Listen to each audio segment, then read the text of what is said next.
Got a couple of updates for you. Got a couple of updates for you. I hope that everybody is doing well. I do want to let you know something that I have just discovered concerning my broadcast. For some reason, Facebook is not allowing my Periscope permissions to post my link to Facebook. So what does that mean? That means that you will have to remember that I come on every day, Monday through Friday at 11 a.m. Eastern Standard Time. And you will have to check in by following me and making sure that you're following my broadcast here on Periscope. I'm also live streaming on YouTube, which I live stream most days, unless YouTube gives me some problems. So, what does that mean for you who wait for my link to show up on Facebook? My link will no longer show up on Facebook. I don't know why, but then again, I do know why. Because anytime you are sharing truth, there will be some kind of opposition to it. So, the newest opposition is they will not allow my Periscope link to be shown on my Facebook page when I go live. All right. So for those of you who look for my Facebook link, who look for the link through Facebook, so you could just click right in and go to Periscope, you won't be able to do that any longer. All right. Good morning to everyone, and welcome to Daring Dialogues. I am your host, Shantae Charles. This is episode 2 of season 4, and I'm letting you know that you will have to come in directly to Periscope, or you'll have to take my link, which is pscp.tv/Life Nation, and plug it into your browser and find my broadcast at 11 a.m. Eastern Standard Time. Facebook is blocking my link from being shared onto Facebook when I go live in real time through Periscope. All right. So it's just another avenue of stopping the truth. And boy, do I have some truth to share this morning. As you know, Thinking Thursday, Theology Thursday, we talk about things from philosophy, we talk about biblical perspectives. We just finished a book where we were talking about all of the different belief systems that are out here. And I do have another book where I'm going to share, where we're going to go over again some of those belief systems, but it won't be as detailed. So today, we're going to be looking at 2 books as we go through our Thursdays. For now, these will be our starters. The Cross and the Lynching Tree by James Cone. You all know we're still reading Silence, A Christian History of How Silence Has Been Used Throughout Christian History. And also we're going to be looking at how Africa shaped the Christian mind. Because we're hearing lots and lots and lots of talk about Christianity being the white man's religion. And hopefully this book will help clear that up for a lot of people, that Christianity, it's a long story. I'll just put it that way. But let's just say it this way. The founding fathers of the faith were African.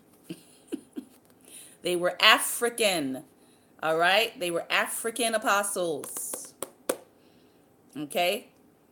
And in order to get the system that we have today, those African apostles were murdered because they would not go along with the imperial institution that was being established. All right? So understand that this was initially your faith that was co-opted and stolen by someone else, repackaged and handed to you as their faith. Got it? All right. So that's the short version, but we're going to get into how Africa shaped the Christian mind, and we're going to start that today. Before we start either of these 2 books, all right, there was a meeting that happened on yesterday, I believe, or the day before, either the day before or yesterday. There was a meeting that happened with black pastors, and this current administration. Now, I'm speaking first as a black person. I'm also speaking as a black pastor, and I'm also speaking as one who is an activist. So I'm going to cover it from all three sides today. All right. There was lots of, and there will be probably more as more people find out about this meeting and read the minutes or hear the minutes read of the meeting, and then take a look at the responses to that meeting. There's going to be probably a lot more anger in the next day or so. You probably will start seeing posts about it. But one of the pastors in the meeting that was sort of highlighted in photo op footage from the meeting was Pastor John Gray. And then Pastor John Gray put up a video where he addressed his congregation, good morning, where he addressed his congregation about him meeting with number 45. All right, him meeting with the current administration. And so this meeting was supposed to be black pastors coming together to meet about prison reform. And he said it was about meeting concerning prison reform and what the church could do and how the church could help people who are coming back out of the prison population, help them reacclimate back into society. All right. So that was the premise of the meeting. However, if you read the minutes of the meeting, you will know that none of that was discussed. And this is where people are going to have a problem. Okay? This is where none of that was discussed. And again, black people are tired of seeing their leaders go in, not address what needs to be addressed with our community, and then the administration gets the benefit of photo ops with leaders. All right? Does everybody understand that? So, for those of you who might be thinking about accepting a meeting with our president, I have made a wonderful flow chart for you.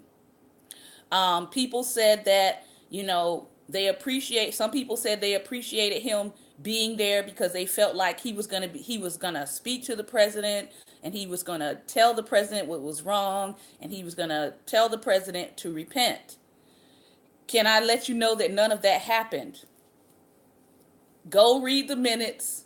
None of that happened. Okay?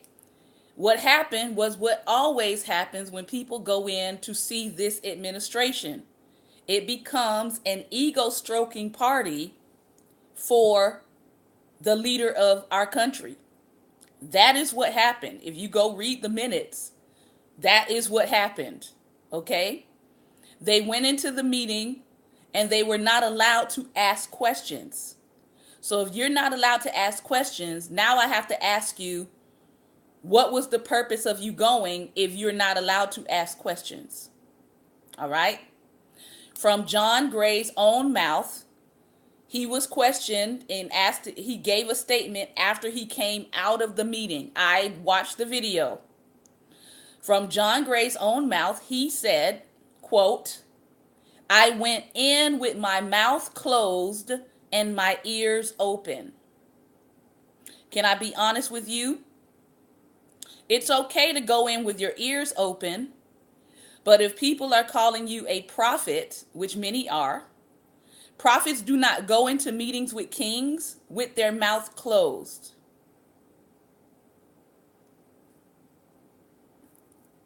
That's all I'm saying. All right? So when people say, oh, Pastor Gray went in there and he got Donald together, no, that's not what happened. All right? So we have to ask ourselves, black leadership, are you a prophet or are you a pawn? And this is not rocket science, okay? So if you go into a meeting and you're not allowed to speak, and you're not allowed to address the atrocities that are happening under this administration, and you're not allowed to address the injustices that are happening under this administration, what is it that you were there to do? So, being that this seems to be a very complicated issue for some, I created a flow chart. Yes, I did. I spent some time this morning seeking the Lord about how to make this plain.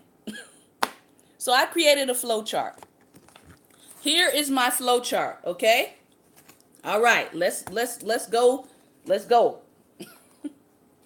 Okay? Meeting with the president. You get an invite to meet with the president. The question is, can you speak? Can you speak? Do you have permission to question what is happening with the current administration? No, you don't have permission to question. End of discussion. Do not go, because you're going to become a photo op to build his credibility, and your credibility with the people is going to be shot. All right? So, don't allow somebody who has dirty hands to wipe their hands with your integrity.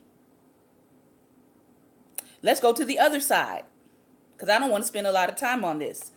Meeting with the president.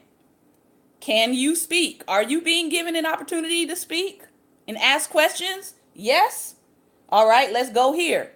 What kind of speaking are you allowed to do? Oh, you're only going to be in there to pray for the president. Oh, I'm only going to be there to pray? Then I can pray anywhere. I don't have to go. Because again, I'm going to be used as a photo op to build his credibility. And mine is going to be shot. Can you speak? Yes. You'll be able to ask questions. Will I only be given the opportunity to pray? Or will I be given the opportunity to address issues? You will be given the opportunity to address issues. Then, if I don't understand the issues, then I need to seek out experts who understand the issues, so I can know what questions to ask if the experts are being denied opportunity to speak, but I'm being given a opportunity or a window of influence to go in. All right? Was that very clear?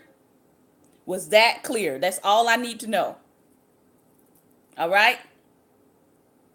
Now, I've had the opportunity to go behind closed doors at some of these meetings with Congress people and senators. Guess what? We were allowed to ask questions. Here's the other piece. And when I got an opportunity to share the prophetic word with the head of the largest Christian lobby in this country, I didn't go to say, hey, I think you're so wonderful. I think you're so great. No, I went to say, here is what the word of the Lord says concerning this nation.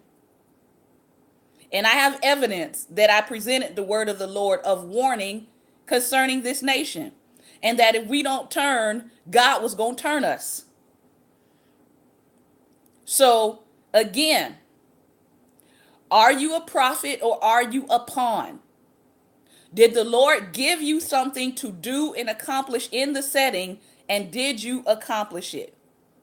Somebody asked the question, well, what about MLK? MLK was willing to meet with people. Did MLK go to just have meetings and smile and take pictures?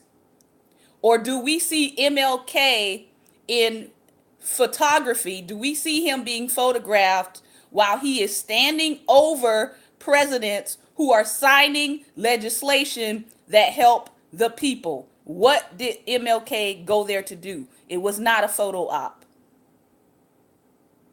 Please learn your history. Understand what MLK was doing. All right? So, that's all I have to say about that. If you call yourself going to meet, or you've been invited to go meet with the president and you are a black leader, please use wisdom. Ask questions before you go. If it's only going to be a photo op, you need to opt out. because more damage is going to be done to you as a faith leader than will ever be done to him as he is gathering photographs for his 2020 presidential campaign run, if he makes it that far. All right. So that's all I had to say about that. Let's try not to make people saviors. Let's try not to make people do something that they did not do in the context of meeting with our president, because out of their own mouth, they said we did not get an opportunity to speak on the issues. They got an opportunity to pray and have photographs taken. They went in with their mouths closed. That is not helpful for the black community in any way, shape, or form. Period. All right? When our president is actually serious about making change, he will invite people who know policy to the table. He will invite those who have been on the ground doing the work to the table. And there are plenty of pastors who have prison ministry who could have been invited to that meeting if he was looking at prison reform. So the fact that you bypass the people actually doing the work says a lot about your intentions as a leader. All right. Let's start with How Africa Shaped the Christian Mind, Rediscovering the African Seedbed of Western Christianity by Thomas C. Oden. This is a scholarly work. So those of you who are looking for scholarly pieces and historical pieces that will help you understand our African base for the faith, this is a great read to add to your own collection. All right. Let's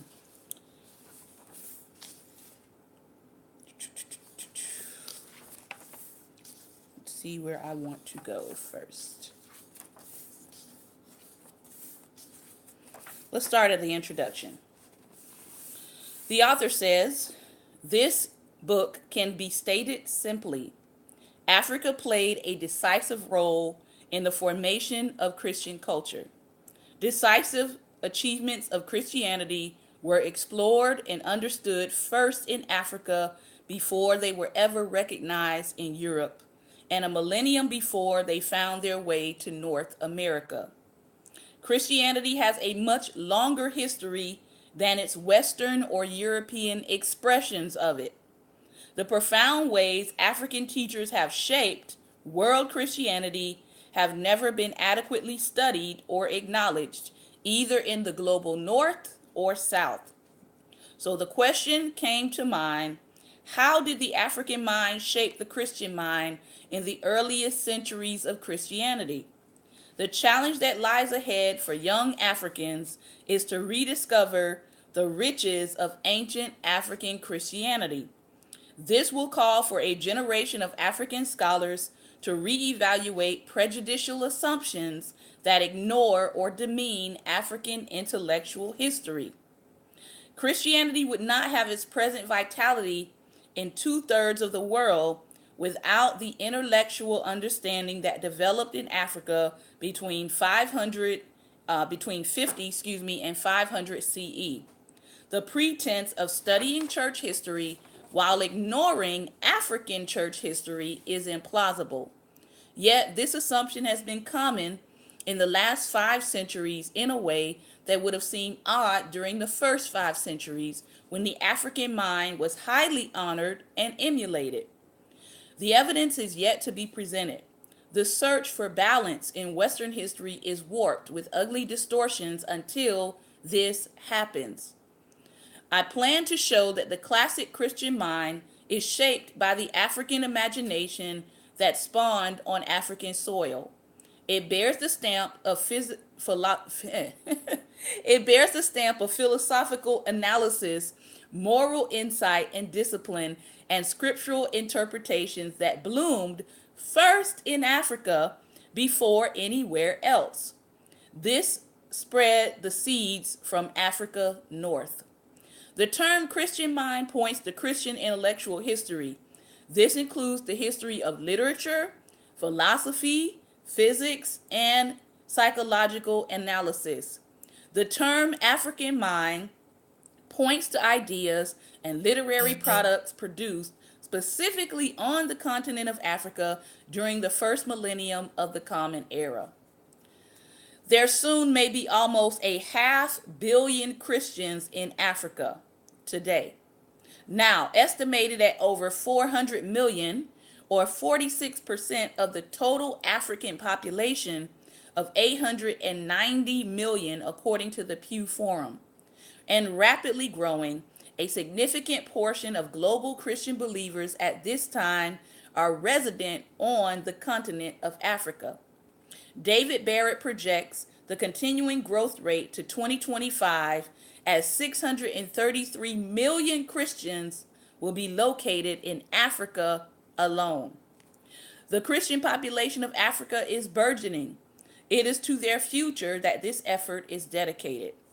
Debates in the West will appear trivial in relation to what lies ahead in the global South. The world Christian population is predominantly located in the Southern Hemisphere. That is amply demonstrated already by the writings of David Barrett, Rodney Stark, and Philip Jenkins. Europeans and North Americans are cautiously realizing that the future of Christianity lies far more to the south of the equator than to the north. Hence, if they know that the future of Christianity, or the westernized version of Christianity, lies far more to the south of the equator than to the north, then it is no wonder that people are making their way back to Africa to try to recolonize Africa. Yet Christians of the global South have had far less opportunity to appreciate or even learn of their history than have Western Christians. This is especially so for Africans. The remedy is better historical inquiry, not shoddy history or the charged tweaking of historical evidence. All Christians on the continent of Africa,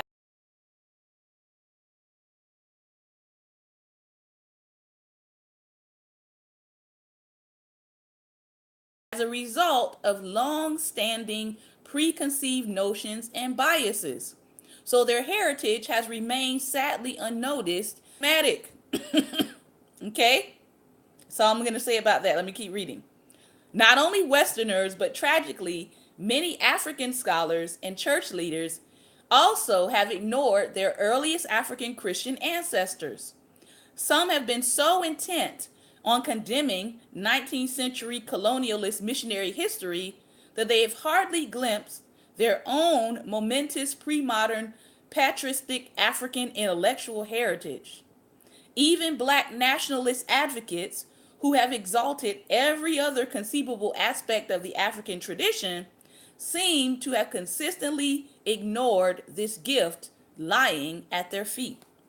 Ordinary African Christian believers deserve to have a much more accessible way of understanding early African Christianity, its faith, its courage, its tenacity, and remarkable strength.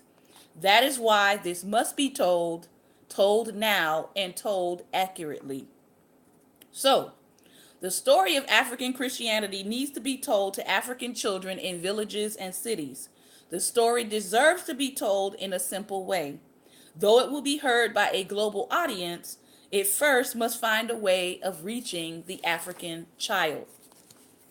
Replete with characters and surprise endings, this is a story of heroic proportions.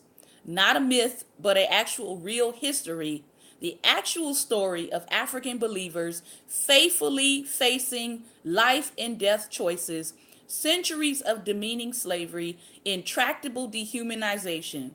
It is timely today for African mothers and daughters, fathers and sons. Its time has come. The core plot is not difficult to grasp. Out of a continent of suffering has come an understanding of suffering transformed by compassion. A story of death resurrected, life rising from the grave. It is the living story of anyone who has grasped the meaning of history from the point of view of the cross and resurrection. The story begs to be told in factual truth so that the heart of it can be grasped easily by anyone. This story is laden with mystery, full to overflowing, with unanticipated providences, heavy with sacrifice and miracle, and unforeseen twists and turns, unrepeatable choices to be confronted, and learnings to be treasured. This is not a story for the Christian audience only. It is not intended to be heard only by people who are already convinced, nor is it for those whose audience primarily resides in academic settings. It is for seekers, for skeptics, for those convicted, but especially for the children of African villages. This will be informative to open-minded Muslims who are tracing the footsteps of their own history. As rich for children as for their elders, it will not be rightly prized until it is rightly told. This story is not just for a Western audience. I hope it will find those who are first on the African continent and equally in Asia. Global Christian believers are intrigued by modern Africa, but most have not thought of modern Africa in the light of its astonishing ancient Christian history. Least of all, Africans have had the opportunity to hear their own full story told. Since literacy levels remain low in many parts of the continent, this story must also be recounted on recording devices in indigenous languages. Creative visual formats will also be used as they have been in AIDS awareness and ecological education. When I speak of early African Christianity, I am referring to all the early forms of Christianity in the first millennia, in the 4 billions of square miles, in Egypt, Sudan, Ethiopia, Eritrea, Libya, Tunisia, Algeria, and Morocco, and possibly further south and west than we now know. The geography of the continent shaped the fact that African Christianity first appeared north of the Sahara in the first millennium, and then its second millennium saw growth in the south.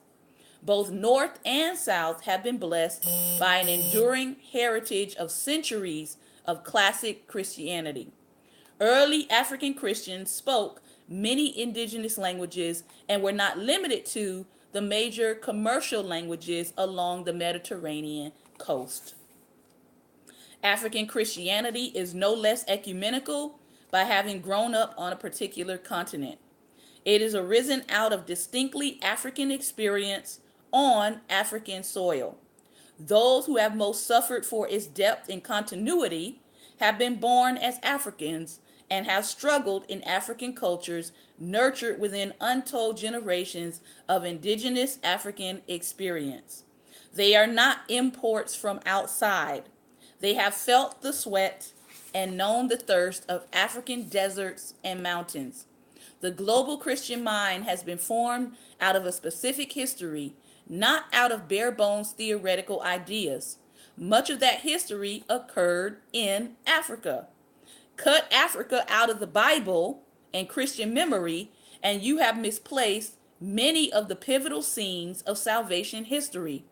It is the story of the children of Abraham in Africa, the story of Joseph in Africa, Moses in Africa, Mary, Joseph, and Jesus in Africa, and shortly thereafter Mark and Perpetua and Athanasius and Augustine in Africa.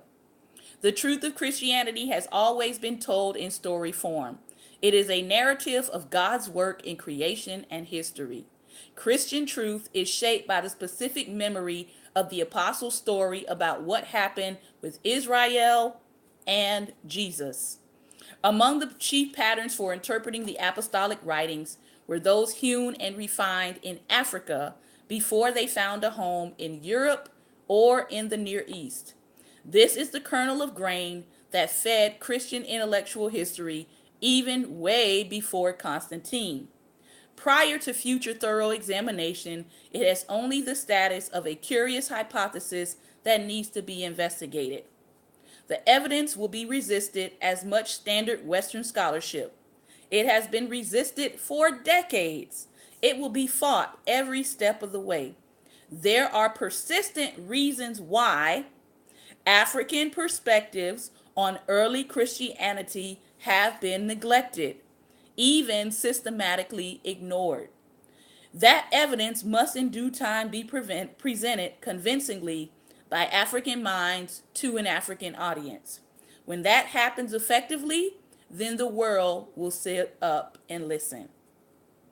The early Christian historical memory was formed on three land masses: Asia, Africa, and Europe. In this respect, it does not differ from textually recorded human history, which formed in the conjunction between these three great spaces. Only three, not seven. That came much later. They meet at a single physical point, the historic crossroads of the Jerusalem map. This map is a simplified form of early maps. So he wants to show you how these three were connected by these bodies of water. All right. So this is actually early African map. You have Europe, you have Africa, you have Asia. You have your sea routes, which is up here is the Don River, the Mediterranean Sea, and the Nile River. And of course, on the other side is the Red Sea going around. Okay? So, this is where the seedbed of the faith was occurring. By Asia, in the ancient sense, we refer to Palestine, Syria, Anatolia, and all that lies to the east. The term Asia was used by the Greeks long before the Turks inhabited the western edge of the peninsula we now call Turkey. Gradually, the term Asia became extended to refer to the great Anatolian plain and as far east as anyone could see or imagine. In Roman times, the Near East goes up to the Euphrates, and the Far East beyond the Euphrates to the Indus Valley and down the Indian subcontinent to Kerala. This is how the term Asia was defined in antiquity. By the 6th century, the known world would stretch east all the way over to the Silk Road to China. That is clear from the maps and the geography of late antiquity.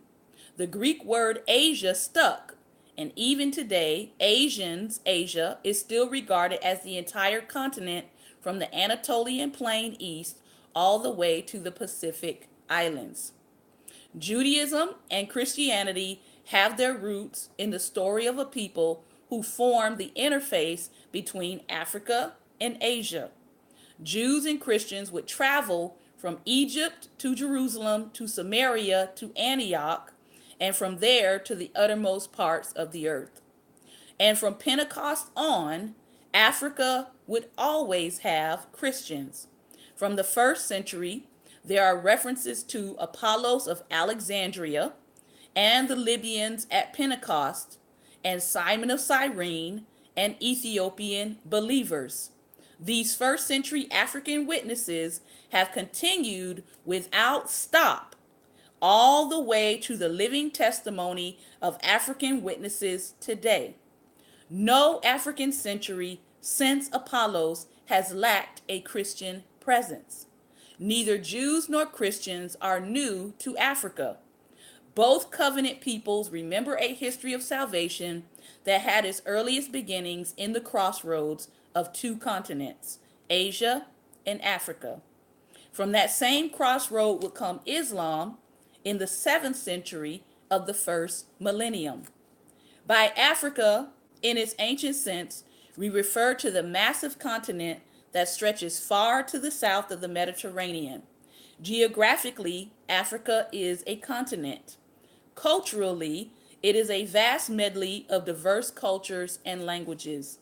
Among historic cultures known in ancient North African times are the Nilotic, the Berbers, Libyan, Numidian, Nubian, Ghanaian, and others dating back to prehistoric times. Some who live today on the African continent are uncomfortable being called African. They would prefer to be identified as Ugandans or Egyptians or Nigerians. But the most fitting way of speaking of all these millennia of ancient and modern cultures remains the term Africa, whatever may be its etymology. The majority of Africans and non-Africans call this continent Africa. So I will use it to describe this single continent, aware that there remain many tensions and incongruities within that single description. By Europe, in the ancient sense, we refer to the territory north and west of the Straits of Byzantium, still considered the division between east and west. Europe stretches all the way from Thrace to Ireland, from Sicily to Scandinavia. Each of these three land masses was symbolized by a leading city in the maps of late antiquity. The three great cities that pointed beyond themselves to these three continents were Rome, Alexandria, and Antioch. At its zenith, the Afro-Hellenic city of Alexandria was larger than Rome or Antioch, and of far more importance in the world of ideas, literature, and learning. Alexandria stood for centuries as one of the three leading cities of the ancient world. It should not be surprising that the Christian leader of Alexandria came to symbolize and represent all Christians on the continent in terms of ecclesiastical organization. It was analogous to Antioch representing Asia and Rome signifying the voices of leadership of the North Mediterranean that would later, with Charlemagne in 800 CE, emerge as cultures gradually forming medieval Europe. Today, there are many cities that have taken the place of Alexandria as a symbol of Africa.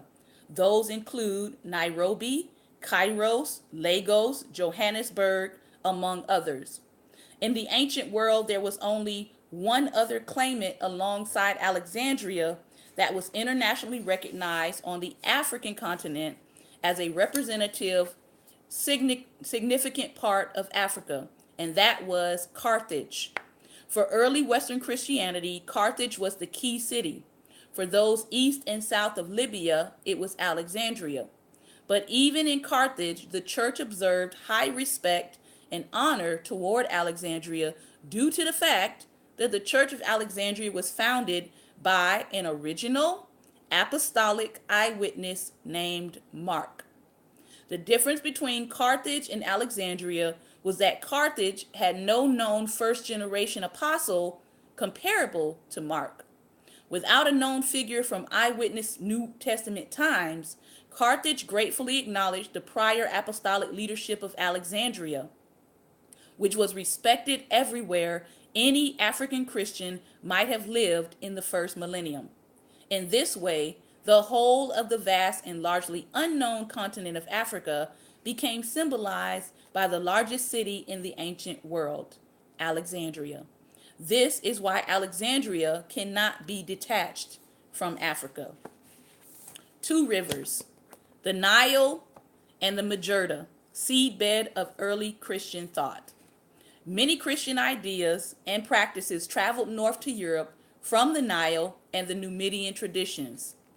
Nilotic and Numidian cultures are the epicenter for pre-European history of Christianity. This is symbolized by two mighty rivers. They stretch west to east in the old Roman province of Numidia to Carthage in the Roman province of Africa, which is now modern-day Algeria to Tunisia, for 290 miles. The Nile stretches north to south, 4,160 miles, which cataracts in southern Egypt and the Sudan, and its headwaters in Uganda. Much Christian intellectual history matured in these valleys and cities around the river systems up and down the Nile and throughout the mountains and deserts and valleys where the Majerta flowed. So, this is the Majerta Valley, all right? And they're showing you some of the main cities that would have been known during that time. There is Carthage over there. Can everybody see that? So there is Carthage. All right. Then here's the other map showing you have the Mediterranean Sea, you have the Red Sea, you have Lower Egypt, Upper Egypt, Nubia. And it's showing you all of the cities that would have been along that route. Excuse me, I'm trying to show both of you all both cameras. All right. So let me see if I can see that there. So up here at the top is Alexandria. So he's just showing you the travel route and the cities that would have been impacted by Christianity up and down that route. Okay?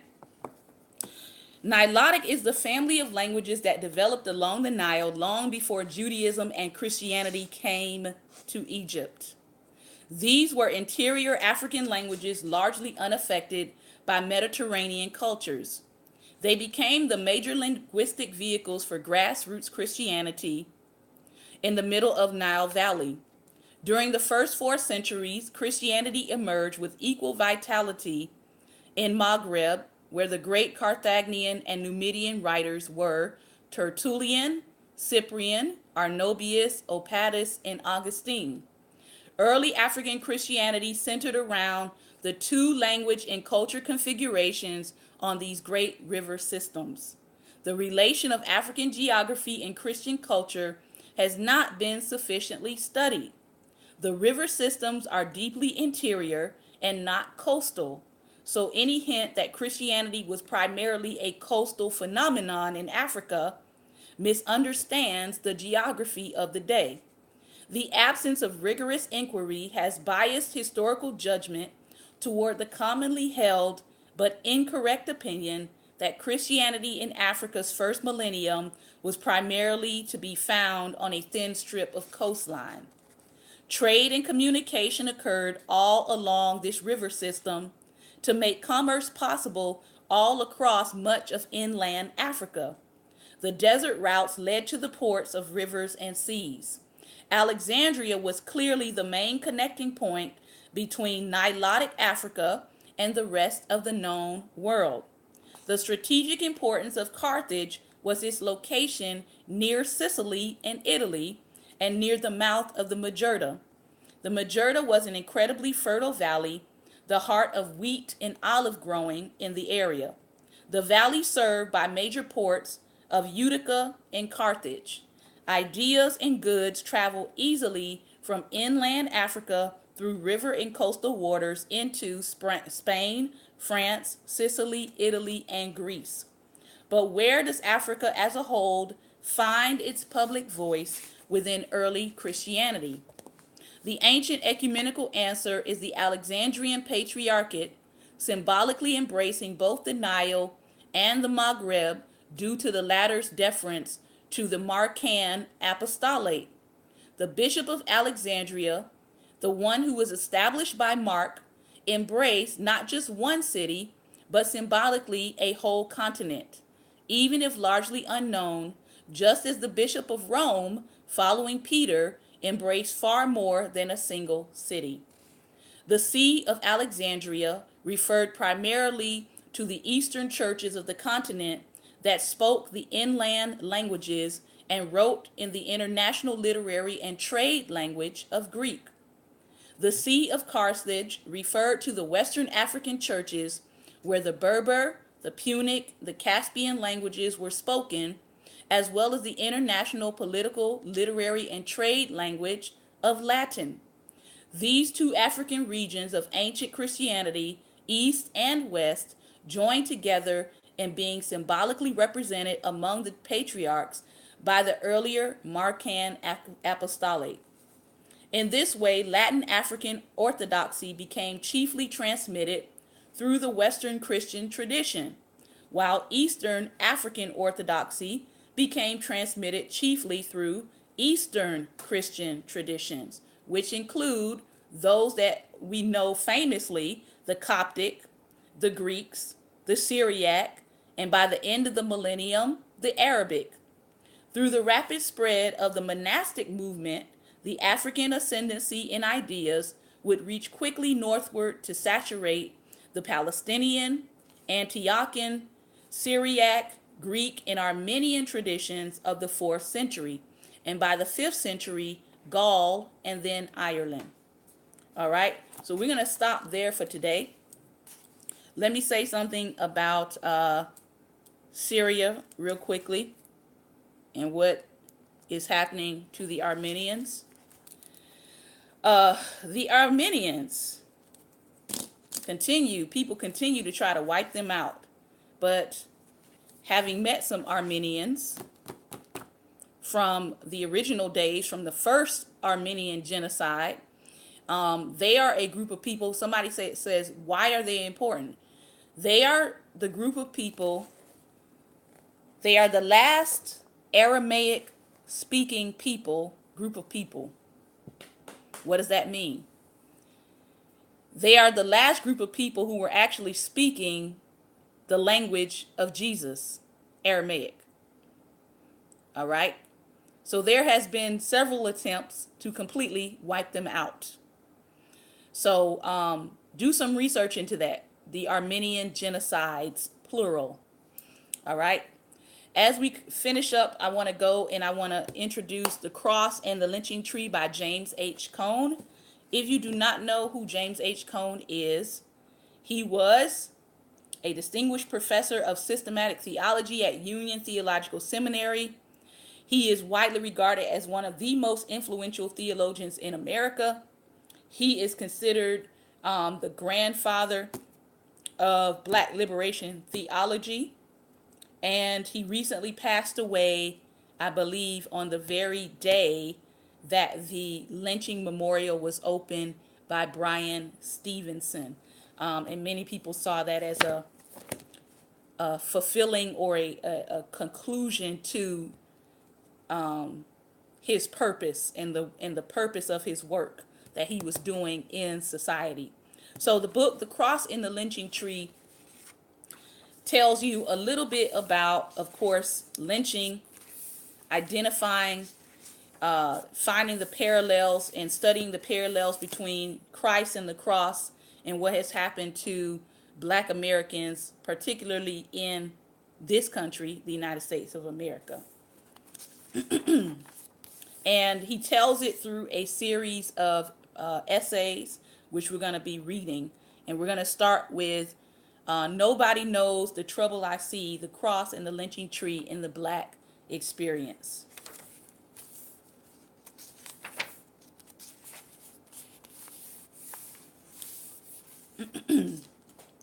The cross and the lynching tree are separated by nearly 2,000 years. One is the universal symbol of Christian faith. The other is the quintessential symbol of Black oppression in America. Though both are symbols of death, one represents a message of hope and salvation, while the other signifies the negation of that message by white supremacy. Despite the obvious similarities between Jesus' death on a cross and the death of thousands of Black men and women strung up to die on a lamppost or tree, relatively few people apart from Black poets, novelists, and other reality-seeing artists have explored the symbolic connections. Yet, I believe this is a challenge we must face.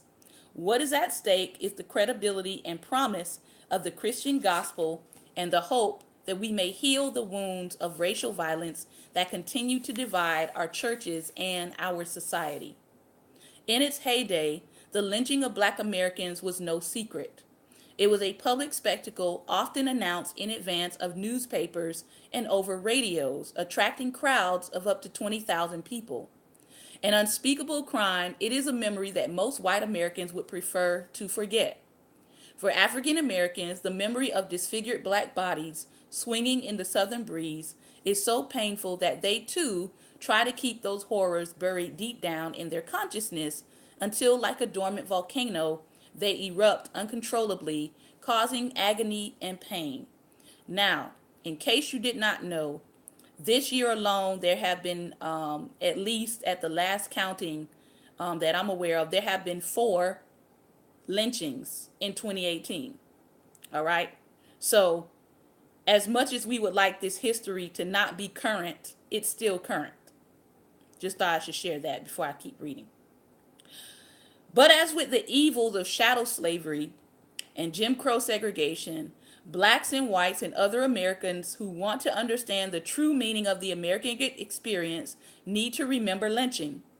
To forget this atrocity leaves us with a fraudulent perspective of this society and the meaning of the Christian gospel for this nation. While the lynching tree is seldom discussed or depicted, the cross is one of the most visible symbols of America's Christian origins. Many Christians embrace the conviction that Jesus died on the cross to redeem humankind from sin. Taking our place, Jesus suffered on the cross and gave his life a ransom for many. We are now justified by God's grace as a gift through the redemption that is in Christ Jesus, whom God put forward as a sacrifice of atonement by his blood, effective through faith. The cross is the great symbol of the Christian narrative of salvation. Unfortunately, during the course of 2,000 years of Christian history, this symbol of salvation has been detached from any reference to the ongoing suffering and oppression of human beings, those whom Ignacio Ellacuria, the Salvadorian martyr, called the crucified peoples of history. The cross has been transformed into a harmless, non-offensive ornament that Christians wear around their necks. Rather than reminding us of the cost of discipleship, it has become a form of cheap grace, an easy way to salvation that does not force us to confront the power of Christ's message and mission. Until we see and can see the cross and lynching tree together, until we can identify Christ with a re-crucified black body hanging from a lynching tree, there can be no genuine understanding of Christian identity in America, and no deliverance from the brutal legacy of slavery and white supremacy. The writer says, I was born in Arkansas, a lynching state. During my childhood, white supremacy ruled supreme. White people were virtually free to do anything to blacks with impunity. The violent crosses of the Ku Klux Klan were a familiar reality, and white racists preached a dehumanizing, segregated gospel in the name of Jesus' cross every Sunday. And yet, in rural black churches, I heard a different message, as preachers proclaimed the message of the suffering Jesus and the salvation accomplished in his death on the cross. I noticed how the passion and energy of the preacher increased whenever he talked about the cross, and the congregation responded with outbursts of amen and hallelujah that equaled the intensity of the sermon oration. People shouted, clapped their hands, stomped their feet, as if a powerful living reality of God's Spirit had transformed them from nobodies in white society to somebodies in the black church. This black religious experience, with all its tragedy and hope, was the reality in which I was born and raised. Its paradoxes and incongruities shaped everything I have said and done. If I have anything to say to the Christian community in America and around the world, it is rooted in the tragic and hopeful reality that sustains and empowers black people to resist the forces that seem designed to destroy every ounce of dignity in their souls and bodies.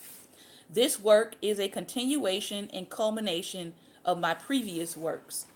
How to reconcile the gospel message of liberation with the reality of black oppression happening in America. But in many ways, this book is personal. The subject brings me back memories of hearing the gospel, as well as the memories of terror and violence that were part of the reality of growing up in the Jim Crow South. As a child, I watched my mother and father deal with segregation and the threats of lynching, and was deeply affected by their examples and the sacrifices they made to keep their children safe. Through the black religious experience, I caught a vision of my possibility. My journey was long and hard, but I was determined to be more than what white America intended for me.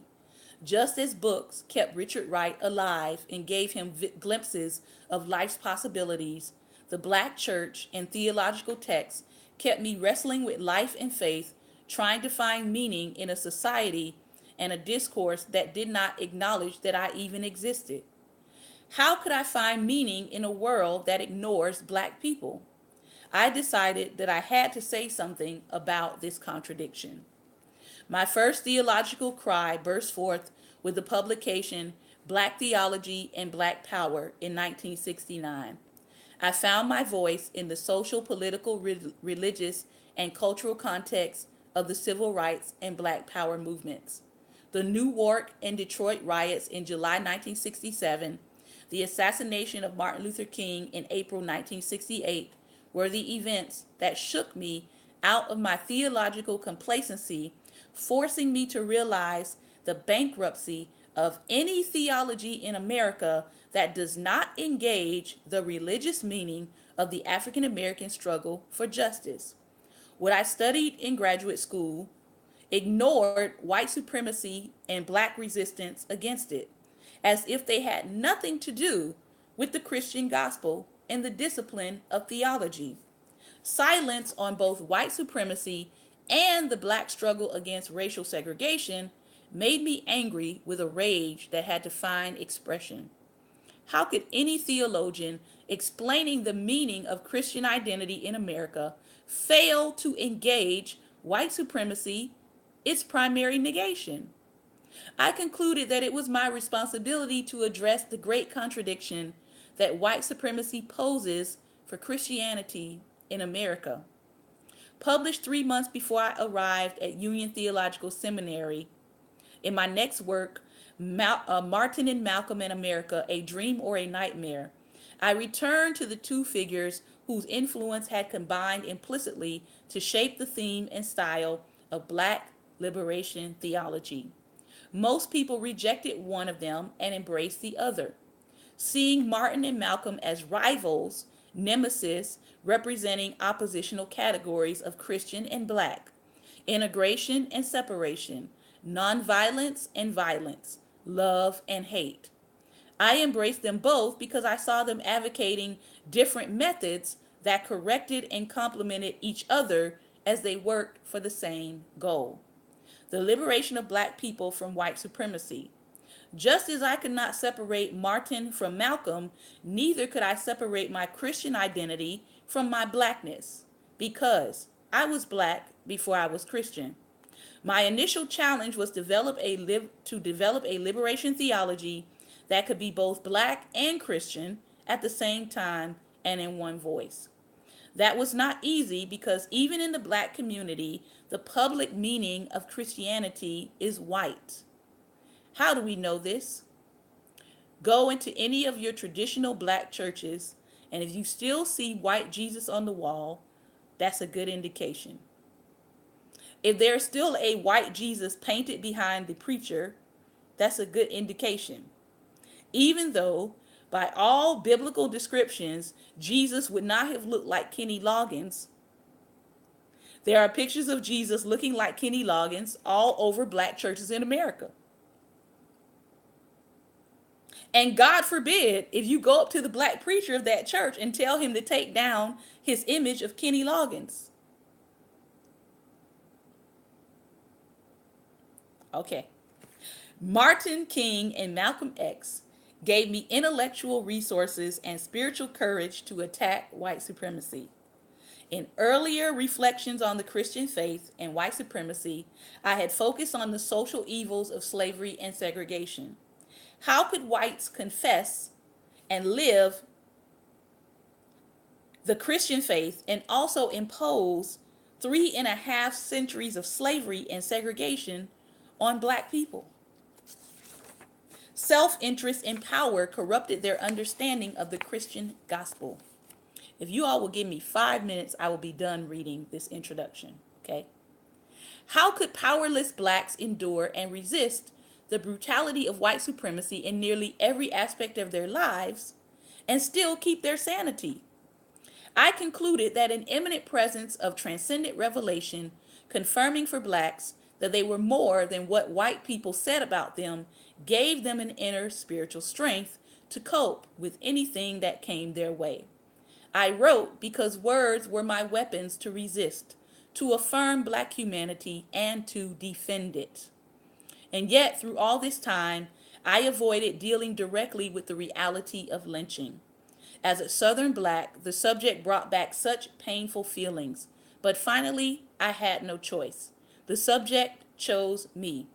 This symbol of white supremacy was like a wild beast that had seized me by the neck, trying to kill me, and I had to fight it before I could fully live.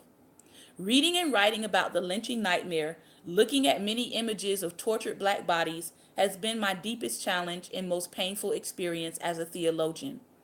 At times, it was almost too heavy for me to bear. The more I read about and looked at what whites did to powerless black people, the angrier I became. Paradoxically, anger soon gave way to a profound feeling of liberation. Being able to write about lynching liberated me from being confined by it. The cross helped me to deal with the brutal legacy of the lynching tree, and the lynching tree helped me to understand the tragic meaning of the cross. In writing this, my primary concern is to give voice to black victims, to let them and their families and communities speak to us, exploring the question, how did ordinary blacks, like my mother and father, survive the lynching atrocity and still, after all of that, keep together their families, their communities, and not lose their sanity?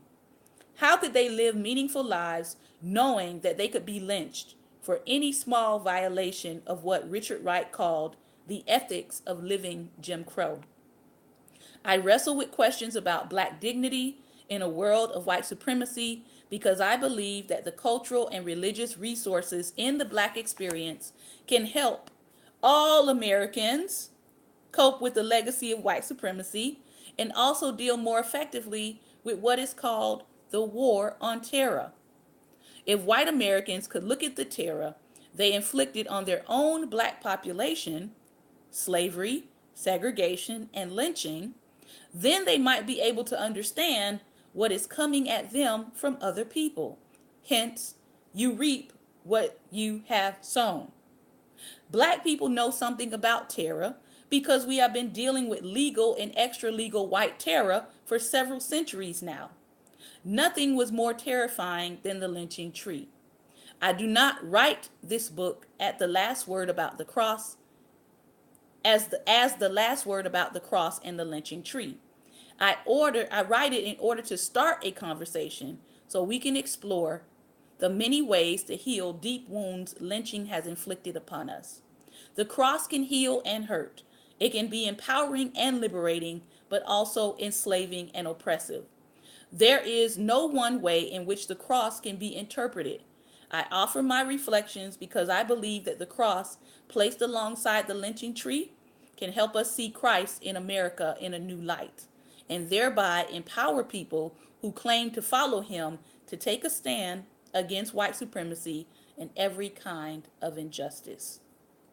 As I close, I am reminded of one of the things, bringing us full circle to the beginning of this conversation, one of the things that Pastor John Gray said in his response to his congregation.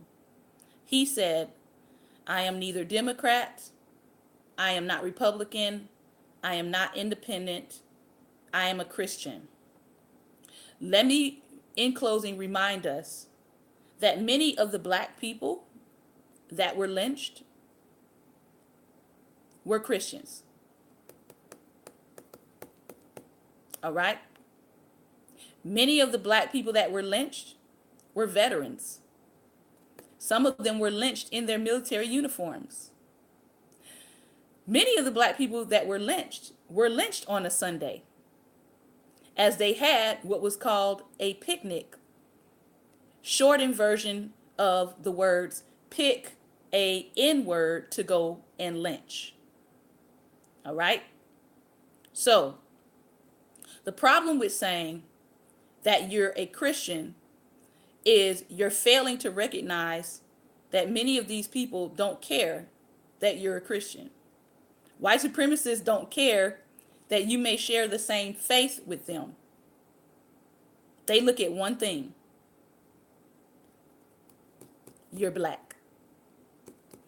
All right?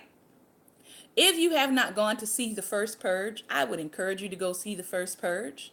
I will be doing a movie review on The First Purge and the movie Mission Impossible on Tuesday. So if you don't want to hear spoiler alerts, I would suggest that you don't that you go see the movie before Tuesday, because I'm going to give my full analysis of that movie and what it means for Black America. What exactly are they saying to you? All right. So yes, we better know history, because white supremacists don't care that you're Christian. They only care that you're black.